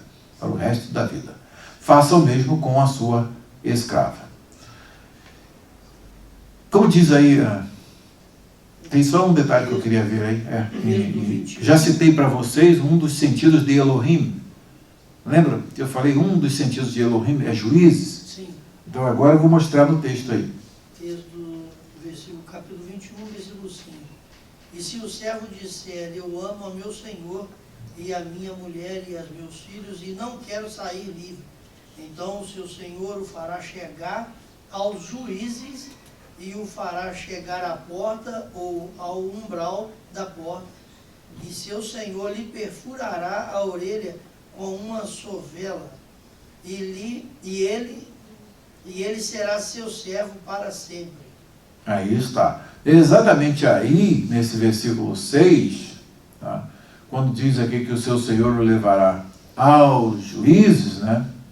Verigishou Adonav El Ha-Elohim, aqui não tem Shofetim, que é o plural de Shofet. Shofet é juiz, em hebraico. Shofetim, juízes. Tá? Por isso tem um livro com esse nome, Shofetim. Né? Shofetim. Aqui, a palavra traduzida por juízes aí na Bíblia Revista e Corrigida é Elohim, leve aos Elohim. Então aqui mostrando esta capacidade, essa investidura divina sobre os juízes. Eles estariam numa condição de representantes de Deus, é o que está lá no Salmo 82. Então eles tinham essa capacidade jurídica divinamente dada de julgar os casos específicos. E aqui então a palavra Elohim tem o sentido de juízes, é por isso que está traduzido como juízes aí. E também do Salmo 82. Então Elohim pode significar Deus, no contexto pagão, deuses, e também o terceiro sentido, juiz. Tá? Os juízes. Tá? É importante saber isso. Muitos passam batido aí nessa passagem, não sabem disso. Então vocês são privilegiados porque aprenderam isso. Tá? Aí o Tiago já está ali, ó, teologizando. Quais são os 3 sentidos da palavra Elohim? Já vai fazer pergunta. Você te conhece. Já vai pegar logo na hora do almoço aí, né? Sentado à mesa. Vamos lá. Ver se o pessoal aprendeu mesmo. E também, pastor? Sim. E também, por causa da queda, muitos perderam a capacidade de julgar. Começaram a se vender, igual aconteceu no próprio povo de Israel. Exato. E por isso que por isso que então, foi por isso que as características dos juízes, que inclusive foram dadas lá atrás por Jetro, quando estabeleceu lá o departamento jurídico de Israel, né, o Ministério da Justiça, né, que Jetro deu aquele organograma dos juízes, começando, né, as causas, né, começando lá pelos de 100, né, de 50, de 10, né, de 1, né, até juízes de 1000, né, então aquelas instâncias até chegar em Moisés. Então, daria muito tempo para poder ter homens capacitados. E a característica de cada um deles é que eles não aceitassem subornos, que eles fossem honestos, né, julgassem segundo a lei de Deus, na presença de Deus. Tá? E essa é a repreensão no Salmo 82. O Salmo 82 vai falar, até quando vocês julgarão injustamente? Né? E Salmo 12, Deus diz, pela causa do pobre e do necessitado, eu me levantarei, diz o Senhor. Então, é isso que é um grande problema. E outra coisa que vocês viram ali nessa questão do pobre, é se o pobre clamar ao Senhor, o que está em condição boa pode passar a ter uma condição ruim, porque pode ser achado em pecado. E Deus julgá-lo por conta disso. Né? Então é importante. Eu vejo como oportunidade que Deus nos dá de abrir os nossos olhos para várias circunstâncias. Né? Você vê essa última família que nós estamos ajudando, a condição como nós os vimos, né? Isso causou uma compulsão em nós, né? Isso causou uma motivação em nós, de ver, né, o nome de Deus ser glorificado em essa família sair dessa situação. No estágio intermediário, já está muito bom. E agora no estágio final, com a casa nova, morando... Olha o salto, né? Olha o salto que a gente tira uma família de uma extrema pobreza para uma situação de muito melhor do que até muitos outros que talvez até zombassem dele lá na região, na redondeza onde ele estava. Isso redunda em quê? Para que os homens vejam as vossas boas obras e glorifiquem ao vosso Pai que está nos céus. Quais as igrejas aí que fazem isso? Né? Então, os que eles sabem de igreja, que isso é a lei de município que funciona. E muitos aí, infelizmente, acontece isso. Eu dou testemunho lá entre meus amigos assembleanos lá, e fico assim, pastor, acho que é só a sua igreja que faz isso, porque a gente não vê isso por aqui, não. Ao contrário, a gente vê cada coisa acontecendo lá, que é incrível, né? Incrível. Mas, isso tudo é por conta de quê? Do trabalho que Deus fez no nosso coração. Então, temos nada, a gente não, por assim dizer, o que a gente está ganhando com isso, né? Não, nosso objetivo é realmente agir para que o nosso próximo tenha uma condição melhor. Pelo menos, a gente não vai resolver todos os problemas do universo, a gente não vai resolver nem no universo da obra, a gente tem condição de resolver tudo. Mas o que a gente pode resolver e que Deus nos dá a condição para fazer e nos orienta nessa direção, né? Porque também tem isso, tem os necessitados que são oferecidos, né? Que vê que um foi ajudado, aí agora eles se colocam como se a gente tivesse a obrigação de resolver o problema de todo mundo. Não, isso aí não é assim, não funciona assim, não é assim que funciona. Eles deveriam aproveitar isso como uma oportunidade para, né, ver o que Deus tem feito. Eu pergunto, do ponto de vista geral, nós estamos ficando mais pobres por causa disso? Ficamos mais pobres nesse ano de 2021? Viramos também necessitados porque nós ajudamos? Tem a chance de ser mais rico. É a chance de ser mais rico, porque é mais porta que Deus vai abrindo. Mas aqui está a promessa. Entendeu? A promessa, vocês vão ter em abundância, porque é Deus que está vendo. É uma coisa que é feita, que está de acordo com a vontade de Deus, e quando ele vê isso acontecendo, a tubulação de Filadélfia vai aumentando. A bênção vai caindo. A tubulaçãozinha nossa era pequenininha no princípio, né? E foi aumentando. Hoje a tribulação está bem ampla. Coisas que Deus está derramando sobre nós hoje, de bênção, hein? Dá para andar em pé já dentro da tribulação aí de bênçãos que está caindo sobre nós. E que aumente mais, né? Que a gente tenha condições, é o que o pastor Luiz falou para nós, Deus está encontrando lugar no bolso, para botar no bolso de vocês. Né? Está contando, porque a gente não está pensando só em nós, né, Sara? É isso mesmo? Nós não estamos pensando só em nós. Nós estamos pensando no nosso próximo. E isso aí é uma oportunidade para nós mesmo. Né, Tiago?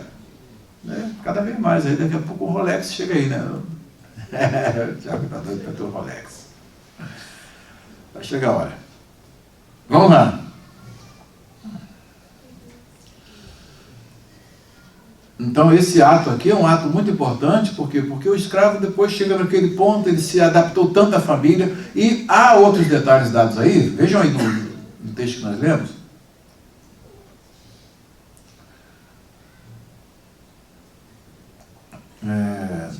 Foi Êxodo 21, que eu amo meu Senhor, né?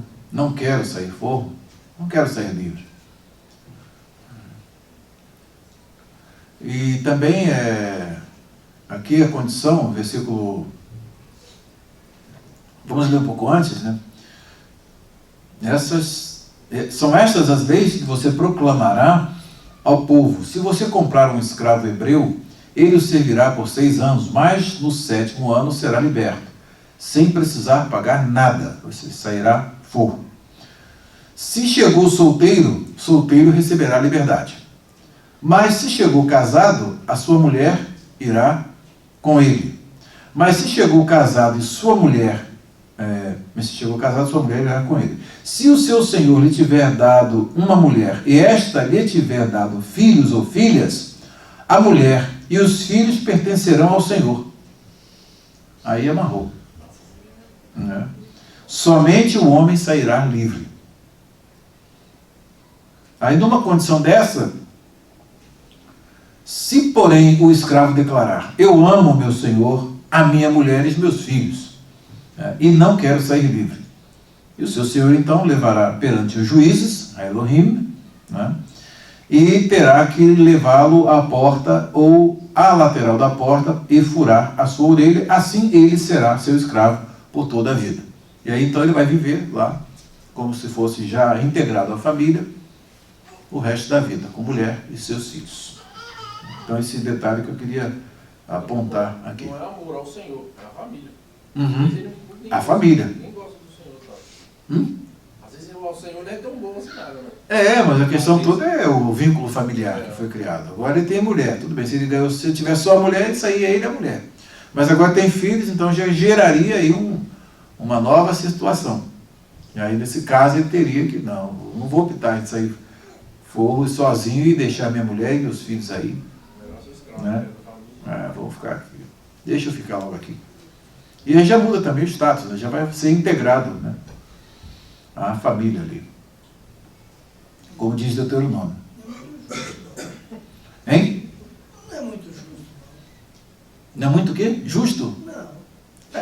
Amarrou o trem tudo. Amarrou. Você pode... Não é porque quando ele está na condição de servo, né, o seu senhor é que deu a ele uma das suas servas para poder ser esposa dele. Aí dá a bondade. É diferente, a bondade foi feita assim. Mas começou a analisar, começou a refletir. A mulher é também uma serva do Senhor lá. Às vezes era livramento. E os filhos também são servos do seu Senhor.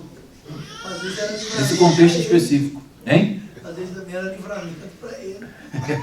Essa mulher aí. Mas vamos lá.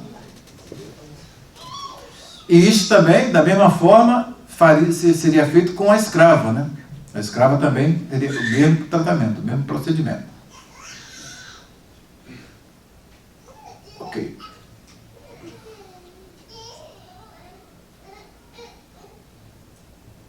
Não se sinta prejudicado ao libertar seu escravo, pois o serviço que ele prestou a você nestes 6 anos custou a metade do serviço de um trabalhador contratado.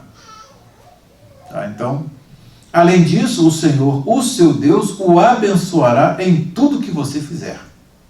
Então, ao dar generosamente dos seus animais e tudo mais, da sua plantação, para que esse escravo saia dali e recomece a vida em uma situação melhor, ele não deveria se sentir prejudicado. Ao contrário, ele teve uma mão de obra mais barata, né, durante todo esse tempo, e ao mesmo tempo ele tem aqui a promessa da bênção de Deus.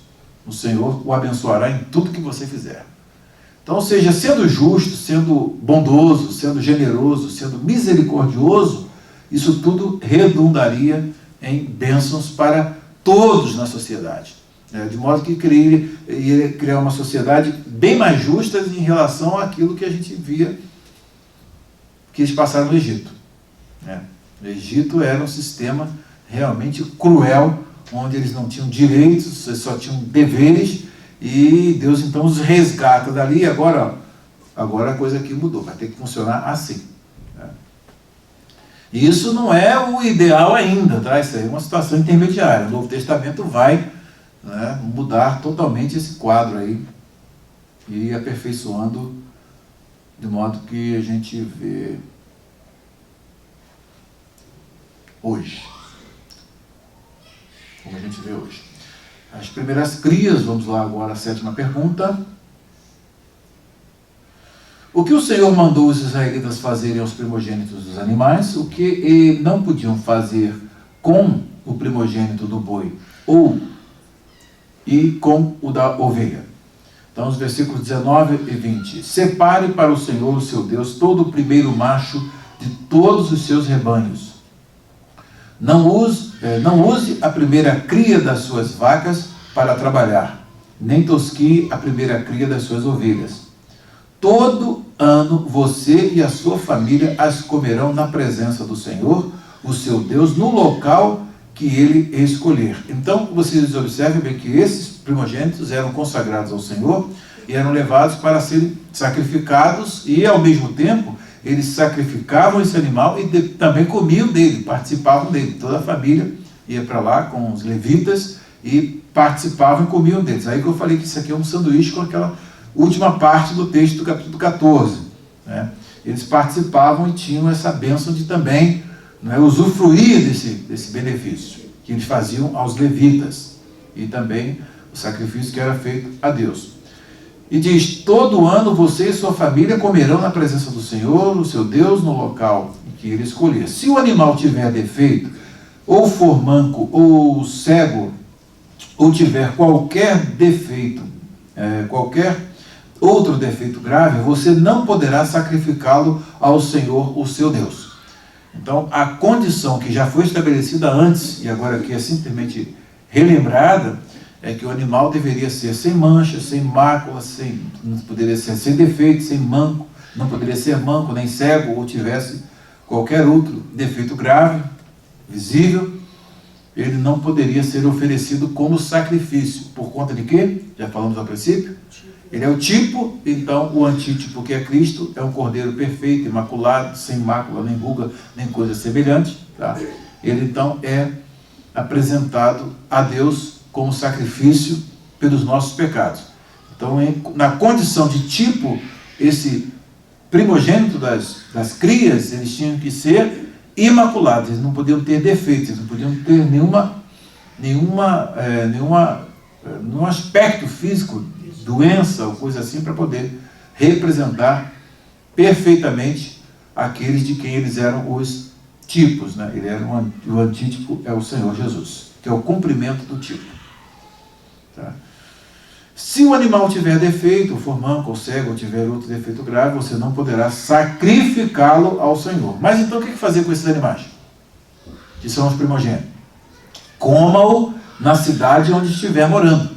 Então aí você pode comê-lo como sendo seu, fazer o churrascão dele, não tem nenhum problema. E aí você não vai apresentá-lo lá como sacrifício. Então ele é comido mesmo em casa, entre família, sem ir ao local sagrado, no lugar do tabernáculo, ou no lugar onde estava determinado por Deus, para poder apresentar ali, né, esse animal. Então ele poderia comer no lugar onde ele estivesse morando. Tanto o cerimonialmente impuro quanto o puro o comerão. Vejam bem como é que está a versão revista e corrigida. É aí que gera geralmente a ambiguidade que nós já resolvemos quando estudamos o capítulo 12. Né? Capítulo 12 nós falamos sobre isso. Como é que diz? O versículo 22. Nas tuas portas o comerá, o imundo e o limpo comerão também, como de uma costa ou de um cervo. Então vocês observam bem que esse versículo, nós comentamos antes, a versão revista e a corrigida, né, a pessoa vai lendo assim, lê rápido, então pode comer o impuro e o puro, o limpo e o impuro também, mas não foi proibido, então parece que há uma contradição. Né? Então é por isso que é importante se destacar, como fez aqui a versão revista, uma versão NVI, tanto o cerimonialmente impuro quanto o puro o comerão. Ou seja, para que eles comessem o sacrifício, né, do primogênito lá no tabernáculo, lá no lugar onde Deus estabelecera, eles tinham de estar cerimonialmente puros. Eles não poderiam ter tocado em cadáveres, então tinham todo esse problema, que eles tinham que estar numa condição de cerimonialmente puros. Tá? E exatamente essa condição não é exigida daquele animal que é comido em casa. Então, em casa, se tivesse puro ou impuro, a pessoa, tá? A pessoa, não o animal. A pessoa, então, ela poderia participar da refeição sem nenhum problema. Tá? Não tinha nenhuma restrição. A única restrição é aquela que foi feita anteriormente. E aí tomam-se 2 animais aqui, como usado numa forma de merismo, para representar toda a classe dos animais puros, tá? Como se come a carne da gazela ou do veado. Então, eles são colocados aqui como sendo dois animais representando toda a classe dos animais puros, tá? Segundo a determinação da lei. Mas não poderá comer o sangue, derrame-o no chão como se fosse água. Tá? Então aí, esta proibição de comer o sangue, né, está sendo aqui reafirmada. Tá? Então, o que nós podemos ver e aplicar em relação a essa questão das primeiras ofertas, de ser estar nessa condição de pureza e não ter defeito? Quem é que faz uma aplicação boa disso daí?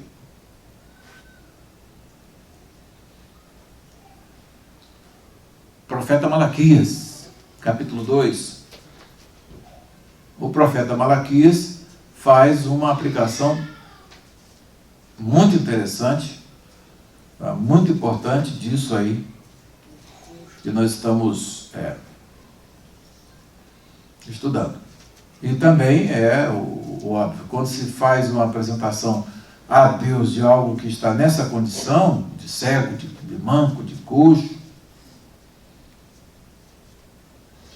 é o versículo capítulo 1, aliás, capítulo 1, a rejeição dos sacrifícios impuros. O filho honra seu pai e o servo seu senhor. Se eu sou pai, onde está a honra que me é devida? Se eu sou o Senhor, onde está o temor que me devem? Pergunta o Senhor dos Exércitos a vocês, sacerdotes. Se são vocês que desprezam o meu nome, mas vocês perguntam, de que maneira temos desprezado o teu nome? Trazendo comida impura ao meu altar. E mesmo assim ainda perguntam, de que maneira te desonramos? Ao dizerem que a mesa do Senhor é desprezível, na hora de trazerem animais cegos para sacrificar, vocês não veem mal algum. Na hora de trazerem animais aleijados e doentes como oferta, também não veem mal algum. Tentem oferecê-los de presente ao governador. Será que ele se agradará de vocês? Será que os atenderá?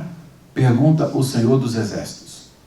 Então, o funcionário vai vai dar um jantar para o patrão, aí chega lá e faz aquele jantar pior do que tudo. Escolhe o pior tudo que tem para poder oferecer. Ele vai sair dali alegre, satisfeito, agradado, com prazer naquilo que foi oferecido.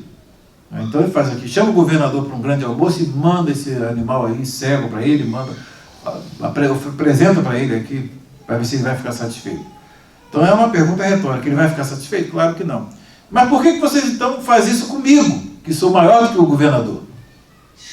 Então eles estavam fazendo exatamente o contrário disso que a lei de Moisés está determinando. E por isso que os profetas do Antigo Testamento, eles são profetas da lei, porque qual o objetivo deles e qual era a regra que eles usavam para poder profetizar, e qual era o parâmetro que o próprio Deus usava para profetizá-los? Era exatamente a lei. Então o que era feito contra a lei, eles eram usados por Deus para repreender aqueles que estavam agindo desta forma. O que está acontecendo com essa criança? Está chorando não, professor? Hã? Não está chorando. Não? Não, o jeito mesmo dele está com sono dele. Está com sono? O que está acontecendo? Então, pergunta ao Senhor dos Exércitos, e agora, sacerdotes, também tentem apaziguar a Deus para que tenha compaixão de nós. Será que com esse tipo de oferta ele os atenderá? Pergunta ao Senhor dos Exércitos. Se um de vocês fechasse as portas do templo, assim, ao menos não acenderiam fogo no meu altar inutilmente. Não tenho prazer em vocês, diz o Senhor dos Exércitos, e não aceitarei as suas ofertas, pois do Oriente ao Ocidente, grande é o meu nome entre as nações. Em toda parte incenso é queimado e ofertas puras são trazidas ao meu nome, porque grande é o meu nome entre as nações, diz o Senhor dos Exércitos. Mas vocês profanam e dizem que a mesa do Senhor é imunda e que sua comida é desprezível. E ainda dizem, que canseira, e riem dela com desprezo, diz o Senhor dos Exércitos. Quando vocês trazem animais roubados, ainda tinha isso, hein? Não somente animais coxo, cego, mas eles tinham roubados. Roubavam os animais. Eu já vi isso acontecer. Se bobear, eles até trocavam os bons pelo... Não, mas eu já vi isso acontecer nos nossos dias. Né? Que um irmão roubou lá o animal do irmão dele, né, e ofereceu um grande banquete para a igreja no final do ano. Aí quando o irmão depois foi lá, comeu também, participou, não sabia de nada. Quando ele foi olhar na fazenda, olhar o que tinha acontecido, ele falou, cadê o meu boi? Então, assim, o seu estava mais fácil no dia, então eu peguei o seu e eu ofereci lá. Então quer dizer que eu que banquei todo aquele banquete lá que você fez lá na igreja. Falei, tem crente para tudo, né? É fantástico, mas tem. Então o roubado não é coisa antiga, não. Que coragem. Né? Quando vocês trazem animais roubados, aleijados e doentes e os oferecem em sacrifício, deveriam eu aceitá-los de suas mãos? Pergunta o Senhor. Maldito seja o enganador que, tendo no rebanho um macho sem defeito, promete oferecê-lo e depois sacrifica para mim um animal defeituoso, diz o Senhor dos Exércitos. Pois eu sou um grande rei e o meu nome é temido entre as nações. Aí depois vocês vão ver as repreensões do sacerdote para ver que estaria guardando esse sacerdote. Bem, de um modo geral, o que nós estamos percebendo aqui na questão das ofertas que são apresentadas, nós vamos para primeiro aos Coríntios, a carta aos Coríntios, segundo aos Coríntios, né, vamos ver que havia toda uma preocupação, inclusive o apóstolo Paulo foi admoestado pelos apóstolos para ter cuidado com os pobres, ele disse que tivemos esse grande cuidado. Só que o interessante é que a igreja de Jerusalém passou a ser a igreja pobre, né? Porque não atendeu o grande chamado da grande comissão e acabou uma igreja empobrecida, uma igreja fraca e uma igreja que não enviou missionários, e as igrejas gentílicas é que na condição de pobreza deles foram atendê-los e tiraram ofertas para ajudá-los naquela condição de pobreza. De um modo geral, a intenção era fazer com que quem estava numa condição melhor ajudasse aquele que estivesse numa condição melhor. E o parâmetro que o apóstolo Paulo coloca ali, nessa epístola aos Coríntios, é tudo é feito para que haja igualdade. Quem colheu muito não teve demais e quem colheu pouco não teve falta. Houve um equilíbrio. Então o apóstolo Paulo disse que quem semeia pouco, colhe pouco. Quem semeia nada, nada colhe. Quem semeia muito, muito colhe. Então o princípio é exatamente aí, passa a ser a semeadura. Quando se ajuda aquele que está em necessidade, nós estamos semeando. E Deus, obviamente, ele, por sua promessa, ele abençoa e abençoa grandemente.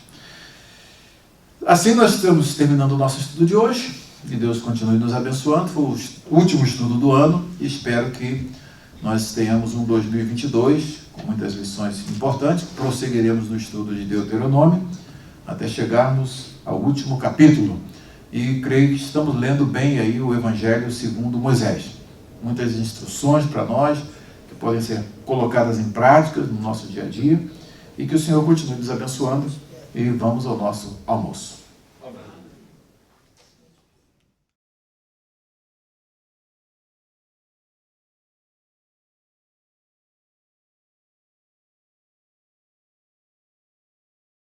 דברים, פרק ט"ו.